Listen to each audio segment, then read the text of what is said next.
महाराष्ट्रामध्ये सगळ्यांचं स्वागत. नमस्कार, मी अमित गद्रे. पहिली मोठी बातमी आपण पुण्यातून बघणार आहोत. पुण्यात देखील आता पावसाने दमदार हजेरी लावलेली आहे.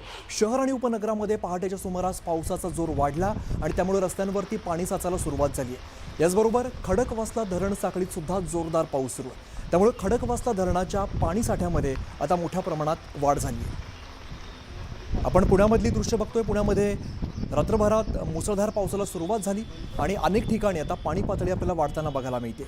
खडकवासला धरणातली काही दृश्य आपण बघतोय, ज्यामध्ये या ठिकाणी सुद्धा मोठ्या प्रमाणात पाऊस सुरू आहे. त्यामुळे खडकवासला धरणाच्या पाणी साठ्यात मोठ्या प्रमाणात वाढ होते. अभिजित पोते आमचे प्रतिनिधी आपल्याला अधिकची माहिती देतात. अभिजित, आता पावसाला जोरदार सुरुवात झालेली आहे. सध्याची काय परिस्थिती पुण्यात बघायला मिळते?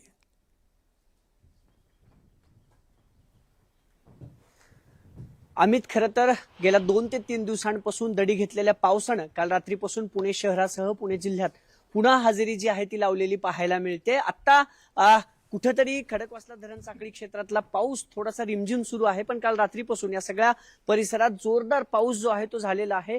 पुणे शहर असेल, पुणे शहरातील उपनगर असेल किंवा पुणे जिल्ह्यातला जो खडकवासला धरण साखळी क्षेत्र आणि जो घाटमाता परिसर आहे तिथं काल दुपारनंतर जोरदार पावसानं जी आहे ती हजेरी लावलेली पाहायला मिळते.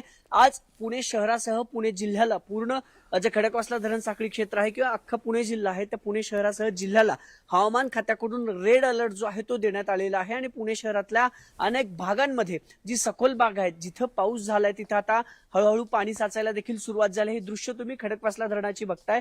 खरं तर अमित, खडकवासला धरण गेल्या 10 वर्षाच्या तुलनेत यंदाची जी पाणी पातळी आहे ती सगळ्यात कमी पातळी खडकवासला धरणाची आहे. केवळ 15% पाणी साठा या खडकवासला धरण साखळी क्षेत्रामध्ये शिल्लक आहे. ही दृश्य बघताय खडकवासला धरणाची. 1 जुलै जे आहे तो जुलै महिना सुरुवात झाला. खरं तर दरवर्षी जुलै महिन्यात अक्षरशः खडकवासला धरणातून मोठ्या प्रमाणात पाण्याचा विसर्ग मुळा मुठा नदीमध्ये केला जातो, कारण तेवढ्या मोठ्या प्रमाणात पाऊस गेल्या काही वर्षांमध्ये पुणे शहरासह जिल्ह्यात पडलेला पाहायला मिळाला होता. पण यंदा मात्र अख्खा जून महिना उलटला तरी पुणे शहरासह जिल्ह्यात पावसानं कुठेतरी दडी मारलेली होती. पण गेल्या 2 दिवसांपासून पुन्हा या सगळ्या भागात जोरात पाऊस जो आहे तो सुरू आहे आणि हळूहळू खडकवासला धरण साखळी क्षेत्रातली जी पाणी पातळी आहे ती वाढताना दिसते. आत्ताच पुणेकरांना पाणी कपात जे आहे ती सहन करावी लागते. 1 दिवसाआड पाणी पुणे शहराला मिळते आणि त्याच पार्श्वभूमीवर सगळ्यांच्या नजरा होता त्या या खडकवासला धरण साखळी क्षेत्रात होणाऱ्या पावसाकडे. आता कालपासून या सगळ्या परिसरात जोरदार पाऊस जो आहे तो सुरू आहे.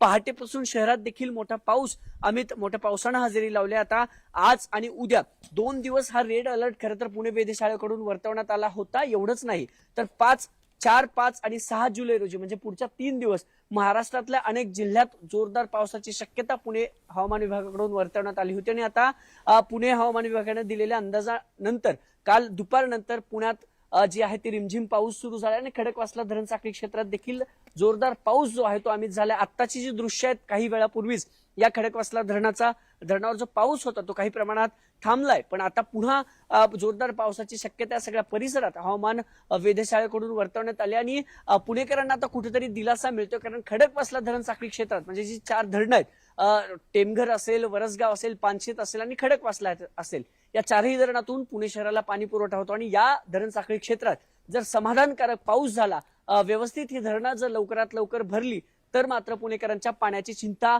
मिटण्याची चिन्ह आहेत अमित. आणि म्हणून हा सगळा पाऊस जो आहे तो आता 2 दिवस या खडकवासला धरण साखळी क्षेत्रात 4ही धरणाच्या परिसरात जो पाऊस पडतो तो अतिशय महत्वाचा आहे आणि जोरदार पावसाची शक्यता पुणे वेधशाळेकडून वर्तवण्यात आली आहे. अमित, बरं अभिजित, धन्यवाद या सगळ्या सविस्तर माहितीसाठी.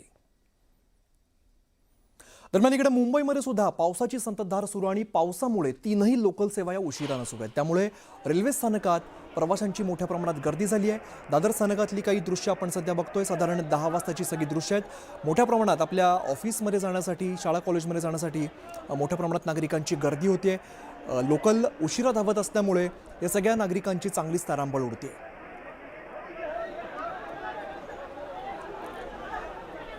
आपण ही जी दृश्य बघतो ती साधारण 10 वाजताची दृश्य आहेत. रेल्वे स्थानकामध्ये प्रचंड प्रमाणात गर्दी होते. आपल्याला जी मिळेल ती रेल्वे पकडून, जी मिळेल ती लोकल पकडून आपापल्या ऑफिसेसला जाण्याची सगळी ही गर्दी आपल्याला दृश्यांमध्ये दिसते. प्रवाशांची चांगलीच तारांबळ उडते. काही वेळ ही उशिराने लोकल धावते, त्यामुळे या सगळ्या नागरिकांची तारांबळ उडते.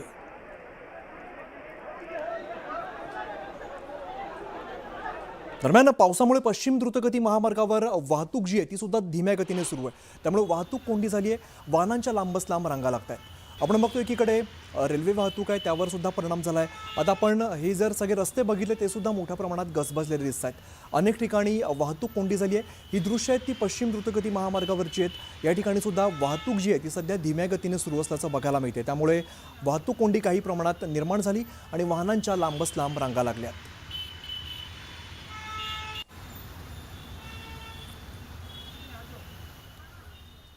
दरम्यान राजापूर या ठिकाणी पर्यटन संचालनालयाच्या शिवसृष्टी प्रकल्पाच्या बांधकामाचा काही भाग हा पहिल्याच पावसामध्ये कोसळल्याची घटना समोर आली आहे. या घटनेची दखल घेत नगराध्यक्षा हुस्नबानू खलिफे यांनी घटनास्थळी भेट देऊन पाहणी केली आणि यावेळेला बांधकामाचा काही भाग खचल्याचं आणि कामाच्या गुणवत्तेबाबत गंभीर त्रुटी आढळल्याचा आरोप केला जातोय.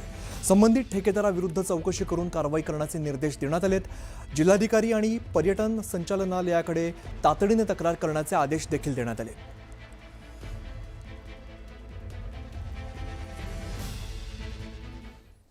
मुंबई गोवा राष्ट्रीय महामार्गावरती सततच्या मुसळधार पावसामुळे मोठ्या प्रमाणात पाणी साचले आणि माणगाव आणि नागोठणे परिसरामध्ये वाहतुकीचा मोठा खोळंबा निर्माण झालाय.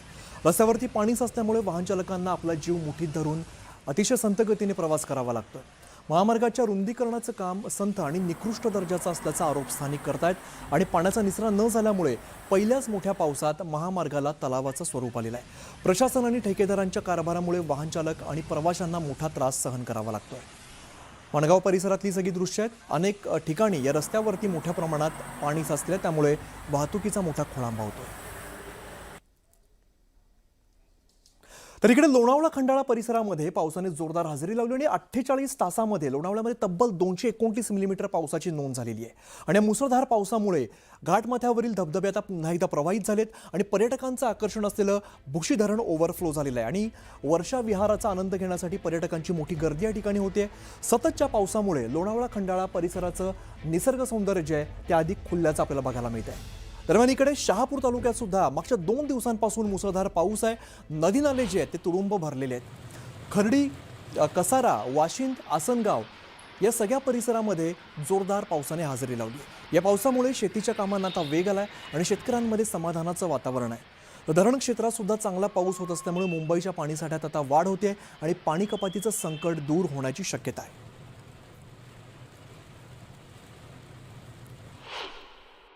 शहापूर तालुक्यात गेले 2 दिवसापासून पावसाने दमदार हजेरी लावली आहे. आपण समोरची परिस्थिती पाहतात की शहापूर शहरात परिसरात मुसळधार पाऊस पडत आहे आणि या पावसाने बळीराजा सुखावला आहे. शेती उपयोगी जी कामं आहेत त्या कामांनाही वेग आलेला आहे. त्याचबरोबर धरण क्षेत्रातही दमदार पाऊस होत असल्याने मुंबईला पाणी पुरवठा करणारी जी धरणं आहेत त्या धरणांमध्येही मुसळधार पाऊस होत असल्याने मुंबईकरांची कुठेतरी पाणी कपातीचं संकट होतं हेही दूर होईल असे चिन्ह दिसत आहे. त्याचबरोबर जो पावसाच्या अपेक्षेत असलेला बळीराजा मात्र या पावसाच्या आगमनाने सुखावला असून शेती उपयोगी कामांना मात्र सुरुवात करण्यात आलेली आहे. न्यूज 18 मराठी, सुनील घरत, शहापूर. आता महत्त्वाची बातमी येते ती गोंदियामधून. गोंदिया जिल्ह्यामध्ये मागच्या 2 दिवसांपासून मुसळधार पाऊस पडतो आणि त्यामुळे गोंदिया जिल्ह्यातील नदी नाले हे दुथडी भरून वाहू लागलेत. मुसळधार पावसामुळे अनेक रस्ते पुलांवरून पाणी वाहत आहेत त्यामुळे ते बंद आहेत.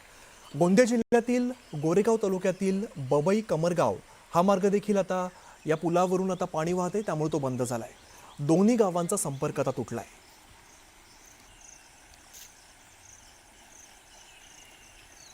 आता बातमी आपल्याला बघायची कोल्हापूरमधून. कोल्हापूर जिल्ह्यात मुसळधार पावसाने हजेरी लावली आणि या पावसामुळे जिल्ह्यातील 5 बंधारे हे पाण्याखाली गेलेत. यामध्ये इचलकरंजी, रुई पाठोपाठ आता शिंगणापूर, येवलूज आणि शिरोळ बंधारा सुद्धा पाण्याखाली गेलाय. बंधारे पाण्याखाली गेल्यामुळे वाहतूक बंद करण्यात आली आहे. तसंच पर्यायी मार्गाने सध्या वाहतूक सुरू आहे.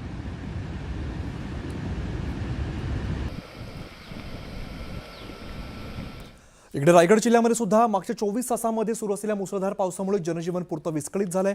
हवामान विभागाने जिल्ह्यामध्ये ऑरेंज अलर्ट जारी केलेला आहे आणि पावसाचा जोर कायम आहे. या सततच्या पावसामुळे जिल्ह्यातील आंबा नदीसह इतर प्रमुख नद्यांच्या पाणी पातळीत प्रचंड वाढ झाली आहे. पूरस्थिती निर्माण होण्याची शक्यता वर्तवली जाते आणि या पार्श्वभूमीवर रायगडच्या जिल्हाधिकाऱ्यांनी नदीकाठच्या गावांना सतर्कतेचा इशारा दिला आहे.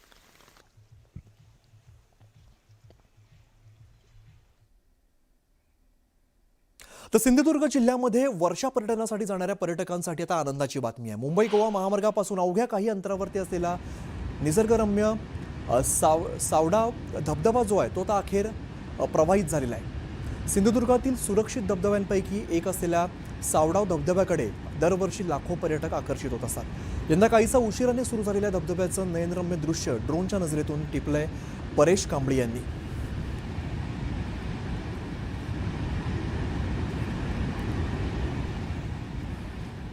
इकडे लोणावळ्यामध्ये मागच्या 48 तासामध्ये 229 मिलीमीटर पावसाची नोंद झाली आणि घाटमाथ्यावरती सुरू असलेल्या पावसामुळे परिसरातील धबधबे आता पुन्हा एकदा प्रवाहित झालेले. पर्यटकांचं आकर्षण वाढलंय.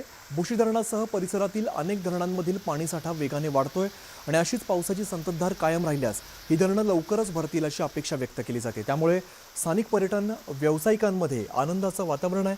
हॉटेल, स्टॉल्स आणि छोट्या व्यावसायिकांच्या व्यवसायाला सुद्धा यामुळे चालना मिळण्याची आशा निर्माण झाली आहे. तर इकडे अहिल्यानगर जिल्ह्यासाठी आता वरदान असलेल्या भंडारदरा धरण परिसरात मागच्या 3 दिवसांपासून जोरदार पाऊस कोसळतोय. यावेळेला उशिरा पाऊस सुरू झाल्यामुळे धरणाने तळ गाठला होता. मात्र आता धरण परिसरात जोरदार पाऊस कोसळत असल्यामुळे नव्याने पाण्याची आवक सुरू झाली आहे. 11 TMC क्षमता असलेल्या धरणाच्या पाणीसाठा 23% पोहोचलाय. त्यामुळे आता धरणामध्ये पाणी येत असल्यामुळे हा साठा 30% पोहोचलाय.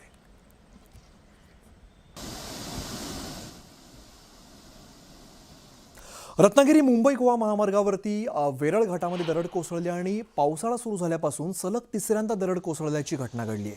सध्या दरड बाजूला करण्याचं काम केलं जातंय. वेरूळ घाटात सध्या एकेरी वाहतूक सुरू आहे. रत्नागिरीतली दृश्य आपण बघतोय. अनेक ठिकाणी दरड कोसळण्याचा धोका या पावसाच्या दिवसामध्ये असतो. त्यामुळे इकडची वाहतूक जी आहे ती काही संत प्रमाणात सुरू असल्याचं दिसतंय. वेरळ घाटामध्ये दरड कोसळल्याची बातमी समोर येते.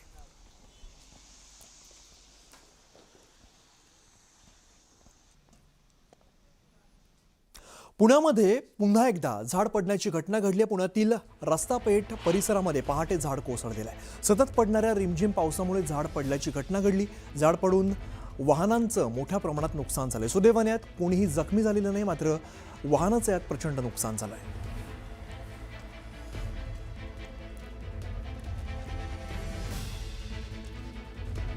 किल्ले सिंहगडावरती पायरी मार्गावरती दरड कोसळली आणि या घटनेमध्ये जीवितहानी झालेली नाही. मात्र किल्ले सिंहगडवरील पहिल्या दरवाजाजवळ ही घटना घडलेली आहे. सध्या सिंहगड किल्ल्यावरती मुसळधार पाऊस कोसळतोय. मात्र पर्यटकांनी काळजी घ्यावी असं आवाहन प्रशासनाकडून केलं जात आहे. सिंहगडावरची आपण सगळी पायऱ्यांवरची दृश्य बघतो. अनेक ठिकाणी पडझड झाल्याचं दिसतंय. काही दगड या ठिकाणी कोसळलेले दिसत आहेत. या दुर्घटनेत कुठलीही जीवितहानी झालेली नाही. मात्र पर्यटकांनी सांभाळून जावं असं आवाहन प्रशासनाकडून केलं जात आहे.